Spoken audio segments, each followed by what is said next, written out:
Friends, welcome to 8 to 8 சமையல். இன்றைக்கி நம்ம 8 to 8 சமையலில் உளுந்து வடை எப்படி செய்யலான்னு பார்ப்போங்க. நீங்கள் பார்க்கும்போதே தெரியுது எவ்வளோ சூப்பராக இருக்குது பாருங்கள் வடை. இதில் கொஞ்சம் கூட எண்ணெய் இழுக்காமல் கைகளில் எண்ணெயே ஒட்டாதுங்க. மேலே நல்லா கிறிஸ்பியாக உள்ளே நல்லா சாஃப்டாக எப்படி செய்யலான்னு பார்ப்போம். இப்போ இதுக்கு நான் 250 கிராம் உளுந்து எடுத்திருக்கேன்.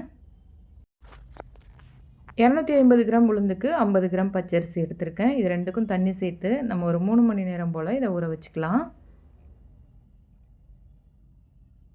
பாருங்கள், நல்லா ஊறி இருக்குது.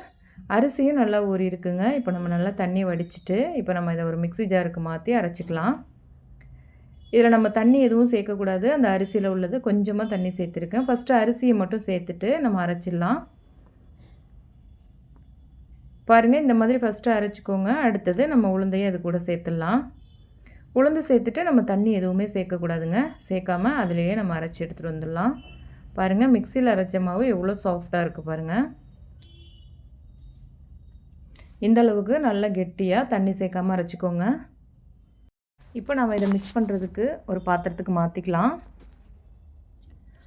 மாவு நல்லா சாஃப்டாக கரெக்டாக இருக்கான்னு பார்க்குறதுக்கு இந்த மாதிரி கொஞ்சமாக தண்ணி எடுத்து மாவு அதில் கொஞ்சம் போட்டிங்கன்னா மாவு நல்லா மிதந்து கெட்டியாக வருது பாருங்கள். இதுதாங்க கரெக்டான மாவு பதம்.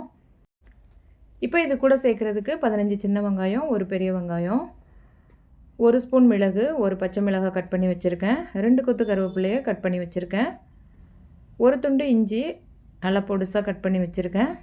இது எல்லாத்தையுமே இதில் சேர்த்துக்கலாம். பாதி அளவு நீங்கள் சேர்க்குற வெங்காயத்தில் சின்ன வெங்காயம் சேர்த்திங்க அப்படின்னா உளுந்து வடை ரொம்ப டேஸ்ட்டாக இருக்கும். இப்போ எல்லாத்தையும் இது கூட சேர்த்துட்டு இதுக்கு தேவையான அளவு உப்பும் சேர்த்துக்குவோம். சேர்த்துட்டு நம்ம நல்லா கை வச்சு கலந்து விட்டுடலாம். நல்லா இந்த மாதிரி நல்லா மிக்ஸ் பண்ணிக்கோங்க. வெங்காயம் நம்ம சேர்த்த பொருள்கள் எல்லாம் மாவு கூட நல்லா சேர்ந்து வர்ற மாதிரி நல்லா கலந்து விட்டுடுங்க. அவ்வளோதாங்க, ரொம்ப சாஃப்டாக கரெக்டான பதத்தில் மாவு ரெடியாக இருக்குது. மாவு ரெடியான உடனேயே நம்ம வடை செய்ய ஆரம்பிச்சிடலாம். கையில் கொஞ்சமாக இந்த மாதிரி தண்ணி தொட்டுக்கோங்க. தொட்டுட்டு ஒரு பீடா சைஸ் மாவு எடுத்து நல்லா உருட்டிக்கோங்க. உருட்டிட்டு கையில் வச்சு இந்த மாதிரி நல்லா ஓரங்களெல்லாம் இந்த மாதிரி அமுத்திக்கோங்க. அமுத்திட்டு அந்த கட்டை விரல் வச்சு நடுவில் ஒரு ஓட்டை போட்டிங்க அப்படின்னா ஈஸியாக வடை போட்டுக்கலாம்.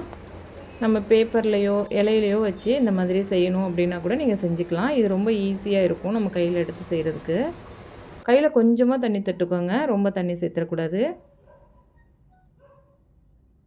எண்ணெய் மீடியம் ஃப்ளேமில் வச்சுக்கோங்க. ரொம்ப சூடாயிருச்சு அப்படின்னா சீக்கிரமாக மேலே வந்து செவந்து வந்துடும், உள்ள மாவாக இருக்கும்.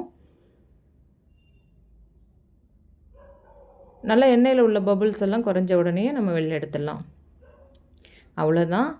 இதே மாதிரி நமக்கு தேவையான அளவு நம்ம வடை போட்டு எடுத்துக்க வேண்டியதான். பாருங்கள், நல்லா குண்டு குண்டான வடை சூப்பராக ரெடி ஆகிடுச்சு. வடை செய்கிறதுக்கு நம்ம வந்து அரிசி மாவு சேர்க்காமல் அரிசி ஊற வச்சு சேர்த்தோம் அப்படின்னா மேலே நல்லா கிறிஸ்பியாக உள்ளே நல்லா சாஃப்டாக சூப்பராக இருக்குங்க. அடுத்தது நம்ம மாவு அரைக்கும்போது கொஞ்சம் கூட தண்ணி சேர்க்கலை அப்படின்னா வடை வந்து எண்ணெய் இழுக்காமல் சூப்பராக இருக்கும். கையில் கொஞ்சம் கூட எண்ணெய் ஒட்டாது. இதுக்கு சூப்பரான காம்பினேஷன் பார்த்திங்கன்னா தேங்காய் சட்னி. தேங்காய் சட்னி கூட சர்வ் பண்ணுங்கள், சூப்பராக இருக்கும் சாப்பிட்றதுக்கு. நல்லா சுட சுட தேங்காய் சட்னி கூட சாப்பிடும்போது நம்ம செய்ய செய்ய காலியாகிட்டே இருக்குங்க. அவ்வளோ சூப்பராக இருக்கும். நீங்களும் இதே மாதிரி இதே அளவுகளோடு ரெடி பண்ணி பாருங்கள். உங்களோட அனுபவத்தையும் கூட கமெண்ட்டில் ஷேர் பண்ணுங்கள். இந்த வீடியோ உங்களுக்கு பிடிச்சிருந்தா 8 to 8 சமையலுக்கு லைக் பண்ணுங்கள்.